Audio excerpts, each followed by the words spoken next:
사무엘이 이제 마지막 고별의 퇴임사를 하는 그런 내용을 기록하고 있습니다. 우리가 잘 아는 것처럼 사무엘은 그동안 이스라엘 민족을 다스리는 사사로서 또한 선지자로서 사명을 다해 왔는데, 이제 그 사무엘이 가지고 있었던 그 직분을 이제 마무리하는 시점에 사무엘이 서게 되었습니다. 이제 사무엘이 늙었고 더 이상 이스라엘 민족들을 다스릴 수 없는 그런 형편에 되어서 은퇴식을 하는 이야기가 오늘 본문의 말씀 가운데 기록되어 있습니다. 이스라엘 민족들은 사울이 늙은 그 모습을 보면서, 그리고 사무엘의 이 아들들이 자신들의 기대에 미치지 못한다고 하는 사실을 보면서 사무엘에게 자신들에게도 왕을 세워달라고 요구했는데, 그러한 요구에 따라서 결국 사울이라고 하는 청년을 이스라엘 민족의 첫 번째 왕으로 세우는 이야기를 지금까지 우리가 살펴본 적이 있습니다. 이 사울이라고 하는 이스라엘 민족의 첫 번째 왕이 암몬 족속과의 전쟁에서 야베스를 구원해 내므로 말미암아 하나님께서 주신 그런 왕이었을 뿐만 아니라 이스라엘 민족들 가운데서 정말 이 사울이야말로 우리들에게 꼭 필요한, 우리에게 딱 맞는 그런 왕이라고 하는 사실을 인정할 수 있게 되는 그런 계기가 되어서, 지난번에 우리는 이 사울 왕을 다시 길갈에서 즉위식을 하는, 명실상부하게 이스라엘 민족의 왕으로 선포하는 그 일을 했던 것을 우리가 지난번에 살펴보았습니다. 이제 이스라엘 민족의 새로운 왕이 세워졌다고 한다면 이제는 무슨 일을 해야 마땅할까요? 왕이 세워졌으면 이제는 사무엘이 물러날 때가 된 겁니다. 사무엘이 물러나는 것이 당연한 순서라고 말할 수 있습니다. 우리는 물러나야 할 때를 아는 것이 정말로 중요하다고 믿습니다. 아직 물러날 때가 아닌데 이런 핑계 저런 핑계를 대면서 사역을 하지 못하겠다고 말하고 또 일을 하지 않겠다고 하면서 물러나는 것도 잘못이겠지만, 물러나야 할 때가 되었음에도 불구하고 물러나지 않고 끝까지 안 물러나는 것도 큰 잘못이라고 믿습니다.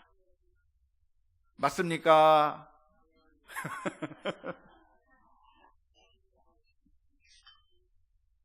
아직 물러나지 않아야 될 사람이 물러나는 현상을 자주 보기도 하지만, 물러나야 될 사람이 안 물러나고 끝까지 버티는 경우도 우리는 종종 많이 바라보게 됩니다.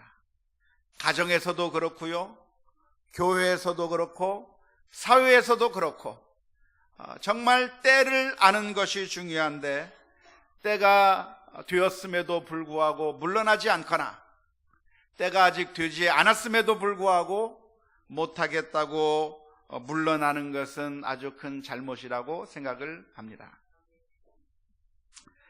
물러나야 될 때는 언제이고 물러나지 않아야 될 때는 언제일까요? 성경에 보면 이런 말씀이 있습니다. 갈렙이라고 하는 사람이 있었는데, 이 갈렙이라고 하는 사람은 85세의 나이에 물러선 것이 아니라 물러서지 않았습니다. 여호수아서 14장 10절부터 13절의 말씀에 보면 이렇게 기록하고 있습니다. 오늘 내가 85세로 돼 모세가 나를 보내던 날과 같이 오늘도 내가 여전히 강건하니 내 힘이 그때나 지금이나 같아서 싸움이나 출입에 감당할 수 있으니 그날에 여호와께서 말씀하신 이 산지를 지금 내게 주소서. 당시도 그날에 들으셨거니와 그곳에는 안악 사람이 있고 그 성읍들은 크고 견고할지라도 여호와께서 나와 함께 하시면 내가 여호와께서 말씀하신 대로 그들을 쫓아내리이다. 그렇게 이야기했습니다. 우리 가운데 이 갈렙과 같은 믿음의 결단이 있어야 될 줄로 믿습니다. 아직 내가 물러나지 아니해야 될 그 순간에 그냥 물러나서 나는 힘이 없다, 나는 못하겠다 그렇게 말할 것이 아니라 하나님께서 나와 함께 하신다고 하면 물러나지 아니하고 진취적인 기상을 가지고 하나님께서 나에게 주신 그 사명들을 잘 감당할 수 있는 우리 모두가 다 될 수 있기를 주님의 이름으로 축원합니다. 85세가 아직 안 되신 분들은 아직 물러날 때가 아직 안 된 건가요? 그러나 또한 물러나야 될 때도 있습니다. 사무엘이 몇 살이었는지는 정확하게 알 수는 없었지만 사무엘은 자신이 물러나야 될 때라고 하는 사실을 알았습니다. 왜? 하나님께서 이스라엘 민족 가운데 새로운 왕을 세워주었기 때문에 이제는 내 시대가 끝났고 새로운 왕이 왔으니까 이제는 새로운 왕의 사울 왕의 그 명령에 따라서 사울 왕 중심으로 이스라엘 민족이 하나가 되고 함께 뭉쳐야 할 것인데 이 사울 왕을 중심으로 뭉치지 못하도록 사무엘이 또 한 사람이 있어서 계속해서 사울과 사무엘 사이에서 백성들의 마음들이 왔다 갔다 하게 만들게 된다고 하면 안 될 것입니다. 그래서 사무엘은 사울 왕이 세워지는 그 모습을 보면서 이제는 은퇴를 결심하게 되었습니다. 사무엘이 이렇게 말합니다. 이제 왕이 너희 앞에 출입하느니라. 보라, 나는 늙어 머리가 휘어졌고 내 아들들도 너희와 함께 있느니라. 이 말씀을 읽으면서 잠깐 고민을 했습니다. 머리가 휘어졌으면 은퇴를 해야 하나?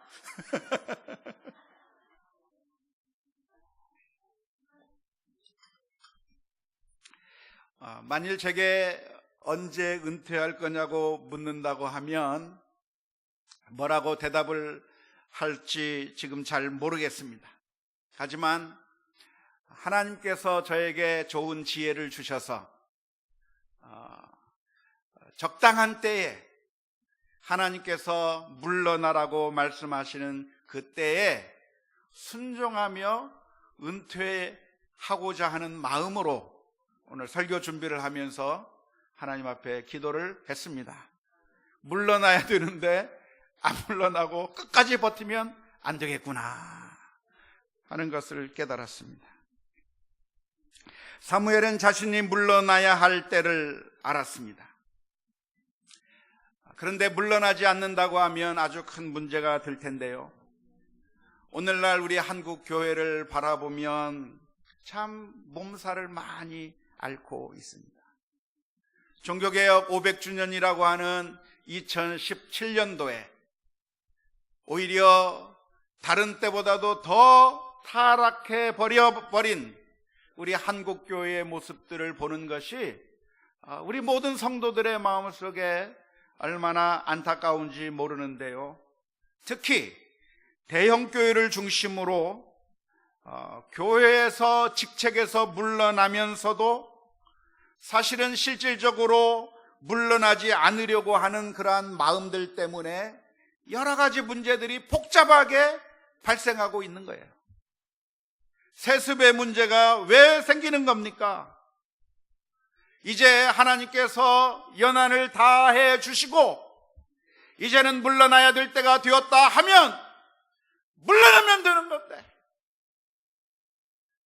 물러나면서도 물러나지 않을 방법을 찾으니까 여러 가지 편법이 등장하는 것입니다. 세습이라고 하는 문제가 생기는 것이고 원로 목사와 후임 목사 사이에 갈등이 생기는 문제가 우리 한국교회에 얼마나 많이 나오는지 모르겠습니다. 왜 이런 현상이 발생하는가?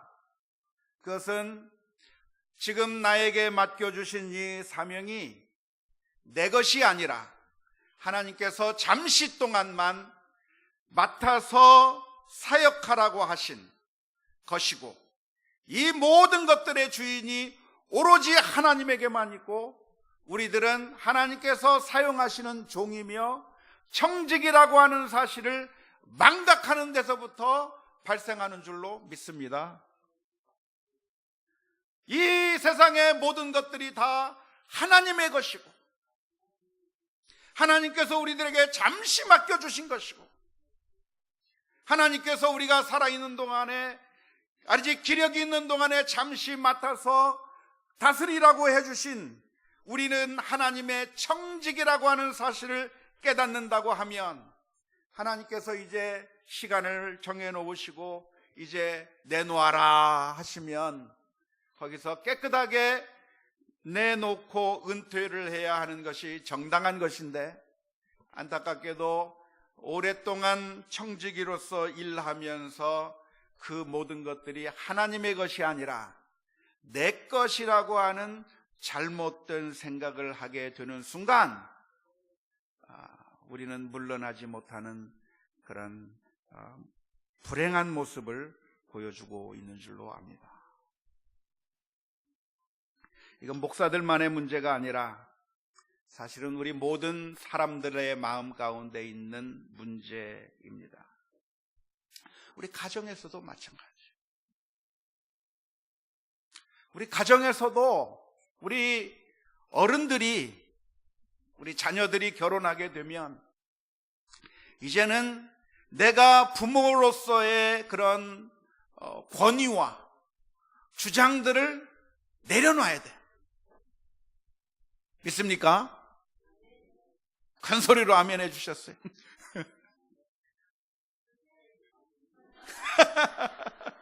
이제는 내려놔야 돼요. 예전에 코 흘리게 아이를 내가 길렀지만 이제는 아이들이 결혼을 하고, 성경적인 결혼관이 무엇입니까? 부모를 떠나서 한 남자와 한 여자가 결혼하게 되는 것이 성경적인 결혼관이에요. 그러니까 이제는 결혼을 하게 되면 부모가 자식을 붙들고 있는 것이 아니라, 지금 무슨 때가 되었습니까? 놔야 될 때가 됐어요. 자녀들을 놔야 될 때가. 실수하고 잘못하고 그래서 여러 가지 시행착오가 생겨도 그것을 시행착오 없이 제대로 잘할 수 있는 사람은 단 한 사람도 없습니다. 실수하는 것, 시행착오 하는 것 멀리서 바라보면서 나도 너만 할 때는 시행착오 했었다. 그런데 네가 시행착오 하는 거 보니까 나보다 더 잘하는구나. 인정하면서 우리 자녀들을 사랑으로 놔주면서 은퇴할 수 있기를 주님의 이름으로 축원합니다. 진정했습니다. 예, 할렐루야. 뿐만 아니라 우리 교회 내에서도 역시 마찬가지입니다. 교회 내에서도 우리 어른들이 주도권을 잡고 놓지 않아서 젊은 세대들이 성장하지 못하는 안타까운 모습을 보여주고 있습니다. 그래도 우리 교회는 얼마나 감사한지 몰라요.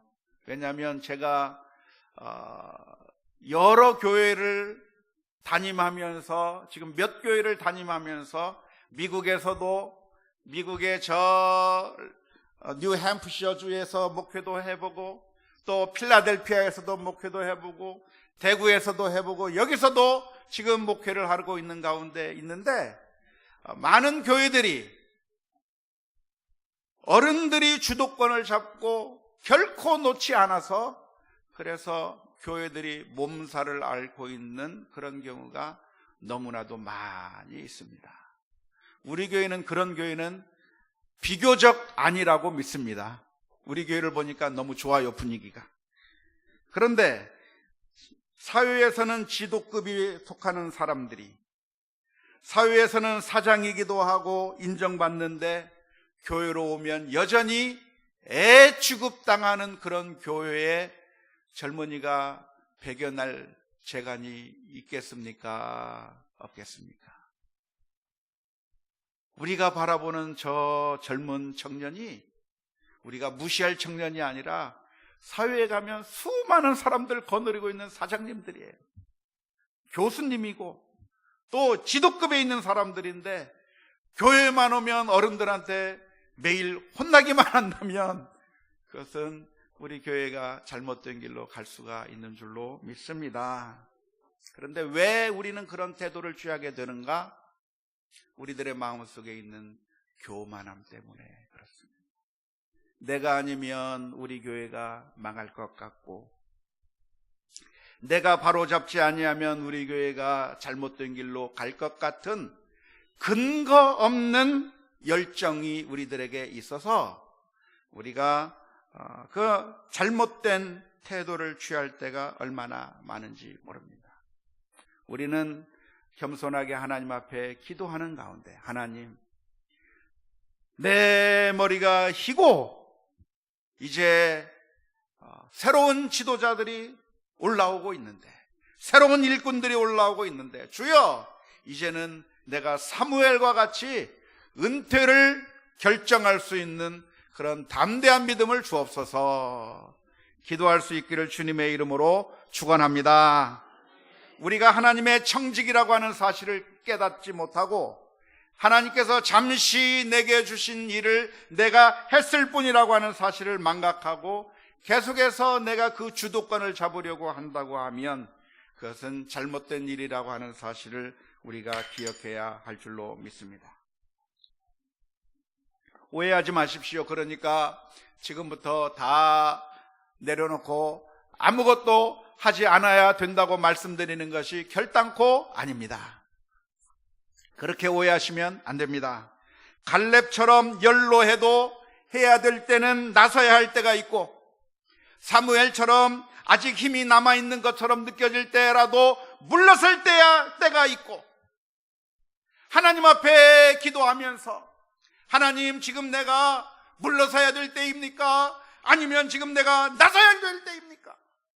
하나님께서 나에게 지혜를 주시되 겸손함을 허락해 주시고 열정을 허락해 주시고 하나님께서 놀라운 은혜 허락해 주셔서 분별력을 허락해 주셔서 낄 때 끼고 빠질 때 빠지는, 그걸 요즘 말해서 낄끼 빠빠라고 합니다. 낄 때 끼고 빠질 때 빠질 수 있는 그런 지혜를 허락하여 주옵소서. 기도해야 될 줄로 믿습니다. 구체적으로 그 시점이 언제인가 저는 몰라요. 그건 우리가 하나님 앞에 기도하면서 겸손하게 내 자신을 돌아보면서 기도해야 될 줄로 믿습니다. 우리가 항상 던져야 될 질문은 이것이 정말 하나님께서 나에게 맡겨주시는 사명인가? 아니면 이것이 나의 욕심과 나의 편견이고 내 주장을 하는 것인가? 항상 저울질하면서 주여, 지금 내가 이것을 결단하려고 하는데 이것이 하나님께서 내게 맡겨주신 사명입니까? 아니면 내 욕심이고 교만이고 편견입니까? 하나님 앞에 기도하면서 우리들의 행동을 결정해야 될 줄로 믿습니다. 사무엘은 어쩌면 머리는 하얗지만 아직도 그 기력이 쟁쟁했었을런지도 모릅니다. 하지만 사무엘이 바라볼 때 내가 힘이 아직 남아있고 하나님께서 지금까지 나를 통해서 이스라엘 민족 가운데 수많은 일들을 베풀어 주었고 이스라엘 민족을 구원해 주시고 했고 정말 놀라운 일들을 많이 해 주었지만 이제는 하나님께서 사울이라고 하는 왕을 세워 주셨기 때문에 이제는 하나님의 섭리 가운데 맡기고 빠져야 되겠다고 하는 그런 거룩한 결단을 해야 된 줄로 믿습니다. 사무엘은 마지막 고별사를 하면서 여기 있는 그 이스라엘 민족 앞에서 이런 질문을 던졌습니다. 사무엘상 12장 3절 말씀에 이렇게 기록합니다. 내가 여기 있나니 여호와 앞과 그의 기름 부음을 받은 자 앞에서 내게 대하여 증언하라. 내가 누구의 소를 빼앗았느냐? 누구의 나귀를 빼앗았느냐? 누구를 속였느냐? 누구를 압제하였느냐? 내 눈을 흐리게 하는 뇌물을 누구의 손에서 받았느냐? 그리하였으면 내가 그것을 너희에게 갚으리라. 이 말을 가만히 보면 지금 사무엘은 사람들 앞에서 재판을 받고 있는 모습을 볼 수가 있습니다. 지금까지 사무엘은 이스라엘 민족의 선지자로서, 사사로서 이스라엘 민족 사람들이 그 사무엘 앞에 나오면 재판을 하는 재판관의 역할을 지금까지 해왔던 것이 바로 사무엘입니다. 그런데 이제 마지막 순간에 사무엘은 사람들 앞에서 스스로 재판을 받는 자의 위치로 들어가게 됐습니다. 피고인석에 들어갑니다. 여러분이 지금까지 나를 보고 목격해오고 경험했는데, 지금까지 내가 사사로서 일해오는 동안에 혹시 악을 행한 일이 있는지, 뇌물을 받은 적이 있는지, 사사로운 이익을 취한 것이 있는지 나를 판단해서 재판해서 만일 내가 잘못한 것이 있으면 갚겠다고 이야기를 했는데, 재판장이 누구이십니까? 여호와 하나님이 재판장이시고 또 기름을 부음받은 자 사울 앞에서 나의 잘못이 있으면 이야기하라고 그렇게 이야기를 하게 되었습니다. 사랑하는 성도 여러분, 언젠가 우리도 하나님 앞에서 재판을 받게 될 줄로 믿습니다. 언제 받습니까? 마지막 날 하나님의 심판대 앞에 서게 될 때 우리의 모든 죄와 허물들이 낱낱이 드러나는 마지막 심판의 때가 있다고 하는 사실을 기억하면서 지금 이 순간에 믿음으로 살아가는 그런 결단이 있을 수 있기를 주님의 이름으로 축원합니다. 사람들이 죄를 짓는 때는 언제 죄를 짓습니까? 심판이 없다고 생각될 때, 마지막 때가 없다고 생각이 되는 그 순간에, 하나님이 없다고 생각하거나 하나님이 나를 쳐다보고 있지 않다고 생각하는 그 순간에 우리는 죄를 지으면서 살아가게 되는 겁니다. 아주 큰 불신앙이죠. 하나님이 만일 살아계신다고 한다면 내가 시간을 이렇게 쓸 수가 없는 거예요. 하나님께서 살아계시다고 한다면 내가 이런 식으로 행동할 수가 없는 거예요. 그런데 사람들이 왜 이렇게 행동하고 이런 식으로 살아가고 있는가? 그것은 그 마음 가운데 하나님을 잊어먹었고 망각해버렸고 마지막 날에 심판이 있다고 하는 사실을 망각하면서 살았기 때문에 사람들은 이런 죄를 저지르면서 살아가고 있는 겁니다. 사탄은 우리들의 눈을 가려서 하나님을 바라보지 못하게 만들고 오직 지금 우리들의 눈앞에 보이는 것만 보고 살게 만듭니다.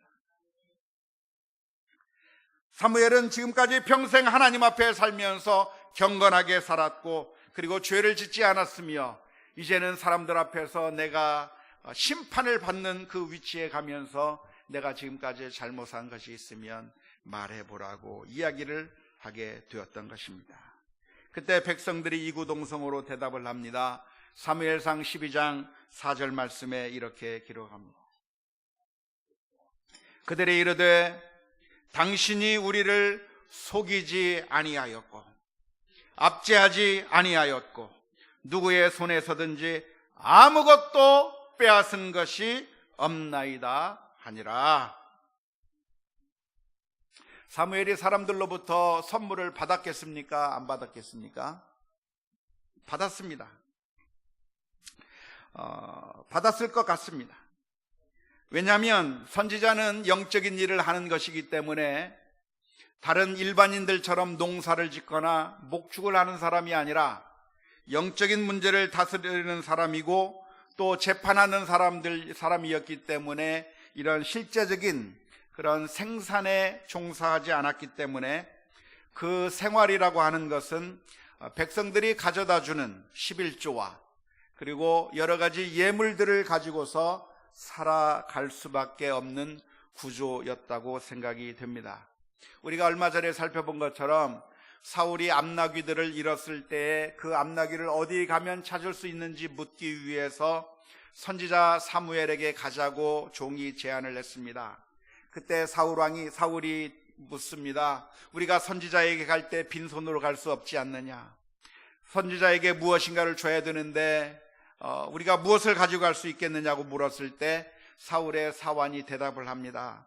제게 은 4분의 1 세겔이 있는데 이것을 선지자에게 드립시다. 그리고 선지자에게 물어보자고 이야기를 했는데 아마도 사무엘 선지자는 백성들이 가져오는 여러 가지 예물들을 받으면서 생활을 했을 것이라고 추측할 수가 있습니다. 그것이 당시 구약시대 때 있던 모든 선지자들, 제사장들, 레위인들이 살 수 있는 그런 방법이었기 때문에 그렇습니다.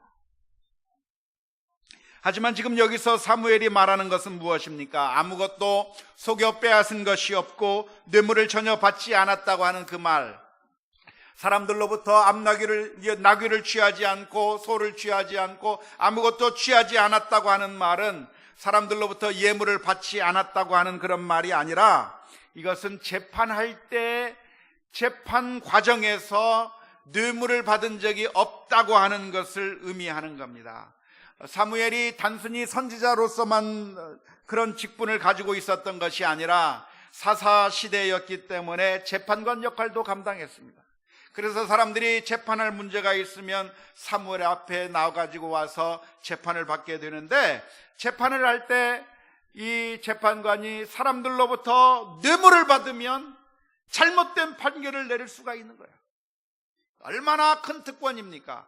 재판관이라고 하는 그 특권을 가지고 있다고 한다면 내 말에 의해서 모든 것이 결정이 되고 판결이 된다고 했을 때 그 판결을 받는 입장 가운데서 뇌물을 조금이라도 들여서 자기에게 유리한 결과를 가져오고 싶은 그런 마음들이 있었을 것입니다. 하지만 사무엘은 그런 재판 과정에서 뇌물을 받고 판결을 굽히는 그런 일을 절대로 한 적이 없었다고 고백하는 것이고, 이스라엘 민족은 지금까지 재판을 받아오면서 단 한 번도 사무엘이 그런 것을 본 적이 없다고 고백하게 된 것입니다. 사무엘은 지금까지 자신에게 주어진 특권을 이용해서 사익을 취한 적이 없다고 이야기를 했습니다. 이 모습을 보게 될 때 우리 한국의 모습을 보면 너무나도 마음이 참 괴롭습니다. 참 안타깝습니다. 왜냐하면 우리 한국의 정치 지도자들과 지도급에 있는 인사들에게 이러한 모습을 발견할 수가 없기 때문에 그렇습니다. 대통령이 지나고 나면 감옥에 가야만 하는 그런 상황, 권력을 쥐고 있으면 그 권력을 이용해서 뇌물을 챙기는 그런 모습, 그 모습이 우리들에게 너무나도 익숙해져 있는 것이죠. 뉴스에서 항상 나오는 모습들을 살펴보면 자기가 가지고 있는 그 권한을 가지고 인허가를 내주기 전에, 그래서 비난을 하고 지적을 한 후에 그 대상자로부터 돈을 받고 자기 배를 채우는 그런 악한 일을 하는 그 모습들을 우리는 뉴스에서 너무나도 많이 보아옵니다. 정말 좋은 그런 정치인은 없을 것인가? 안타깝게도 오늘 저와 여러분들은 그런 사람들을 발견하기가 쉽지 않다고 하는 것이 우리들의 문제라고 말할 수 있습니다. 괜찮은 사람인 줄 알았는데 얼마 정도 시간이 지나고 나면 그들이 뒤에서 호박씨를 깠다고 하는 그런 모습을 바라보면서 국민들은 허탈해하는 것이죠. 세상에 이럴 수가 있을까? 믿었던 정치인들에게서, 내가 지지했던 사람들에게서 배신을 당하는 그런 모습들을 우리는 얼마나 많이 보게 되는지 모릅니다.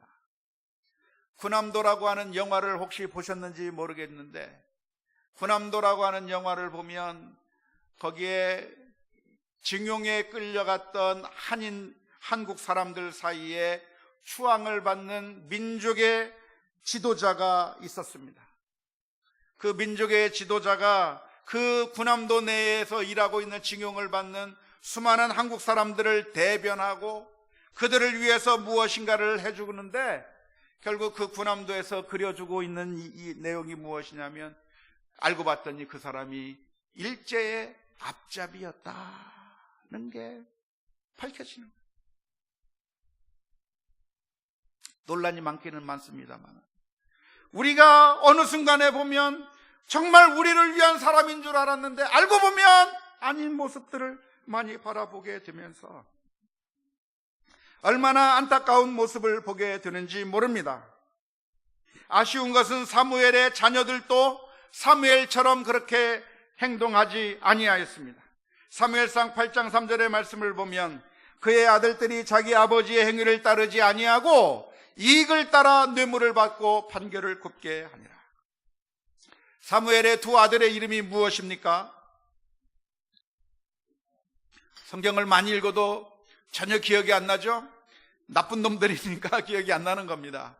요엘과 아비야라고 하는 사무엘의 두 아들들. 사무엘의 길을 걷지 않고 뇌물을 받고 판결을 굽게 하는 그런 나쁜 지도자들이 그들과 함께 있었다고 하는 것이 얼마나 안타까운 사실인지 모릅니다. 과연 오늘 우리들에게 이런 좋은 사람들이 있을 수 있겠는가? 안타깝게도 우리 인생들은 타락한 인생들이어서 사람들에게서 그런 인생을 찾아볼 수 없다고 하는 것이 우리들의 문제입니다. 그런데 사랑하는 성도 여러분, 아십니까? 예수님께서 이 땅에 오셔서 우리를 위해서 참된 왕이 되셨다고 하는 사실을 기억하십니까? 예수님이 이 세상에 오신 것은 왕으로 오셨어요.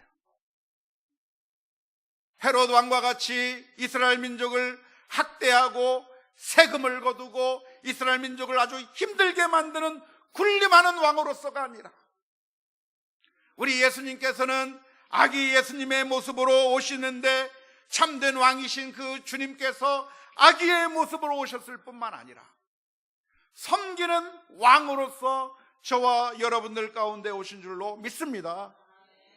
우리들에게 있는 소망이 무엇입니까? 우리들에게 소망은 이 세상의 정치 지도자들에 대한 소망이 우리들에게 참된 소망이 아니에요. 우리 가운데 어떤 정당을 지지하고 어떤 정치인을 지지할 수가 있겠어요? 이 사람보다는 저 사람이 더 낫겠고 저 사람보다는 저 사람이 훨씬 더 나을 수 있다고 하는 것 충분히 이해를 합니다.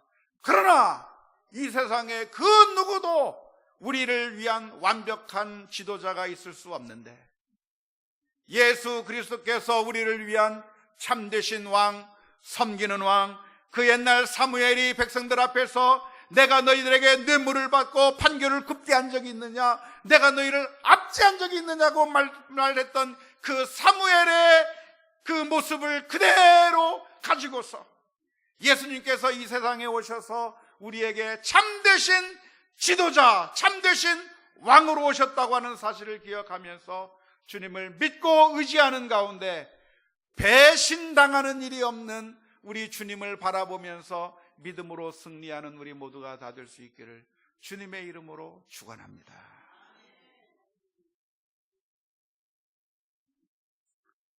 마지막 날 우리도 심판을 받게 될 것입니다. 사무엘이 이스라엘 백성들 앞에서 피고인석에 서면서 나를 판단해 달라고 그렇게 이야기했던 것처럼 오늘 저와 여러분들도 마지막 날에는 하나님의 심판대 앞에 서게 될 줄로 믿습니다. 그때 심판을 받지 않으려고 한다면 지금 이 순간에 우리 자신의 모습을 돌아보아야 될 줄로 믿습니다. 무엇으로 우리 자신을 돌아보아야 됩니까? 하나님의 말씀으로 돌아보는 우리 모두가 다 될 수 있기를 주님의 이름으로 축원합니다. 히브리서 4장 12절, 13절 말씀을 보면 이렇게 기록합니다. 하나님의 말씀은 살아있고 활력이 있어 좌우에 날선 어떤 검보다도 예리하여 혼과 영과 및 관절과 골수를 찔러 쪼개기까지 하며 또 마음의 생각과 뜻을 판단하나니 지으신 것이 하나도 그 앞에 나타나지 않음이 없고 우리의 결산을 받으실 이의 눈앞에 만물이 벌거벗은 것 같이 드러나느니라. 마지막 날 하나님 앞에 우리가 벌거벗은 것처럼 드러나게 될 텐데 지금 숨겨져 있는 그 사실로 인해서 안심하며 살 것이 아닌 줄로 믿습니다. 언제나 하나님의 말씀을 묵상하면서 하나님의 말씀 앞에 우리 자신을 세워서 그 말씀이 우리를 진단하고 우리의 암덩어리들을 치료해내고 제거해내고 하나님의 말씀 가운데 순종하며 사는 그런 믿음의 삶을 살아가는 가운데 마지막 날 주 앞에 온전히 설 수 있는 우리 모두가 다 될 수 있기를 주님의 이름으로 축원합니다. 우리 함께 같이 찬양했으면 좋겠습니다.